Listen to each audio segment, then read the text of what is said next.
Ganda po ng araw, di ba? Ganda nga. Nagkasama sa Kapuso series na Meant to Be noong 2017 sina Barbie Forteza at Jack Roberto. Di man sila ang endgame sa serye, tila sila naman ang meant to be off-screen. Ang on-screen chemistry ng Jack B naging real life. Naging saksi ang paglipas ng taon at iba't ibang tagpo sa kanilang relationship goals. Feeling ko siya yung lucky charm ko. Kasi parang ever since naging kami, parang nagtuloy-tuloy din talaga yung magagandang opportunities ko. Very supportive nga raw sila sa achievement ng bawat isa. Tapos ka-message ko pa rin siya. Kino-congrats ko nga sila. Sila na parang biglang skyrocket yung support ako sa nila ko yan. Napag-usapan na rin daw nila ang tungkol sa kasal.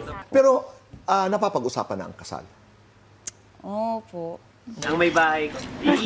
Pero gaya ng ibang relasyon, may mga hamon din silang pinagdaanan.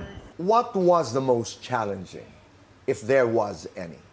Quality time. Nitong December, magkasama pa silang nag-celebrate ng birthday ni Jack.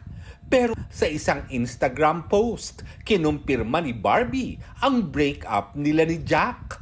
Bittersweet ang mensahe. Sabi ni Barbie, puno ng saya, pag-ibig at ramen ang 7-year relationship nila.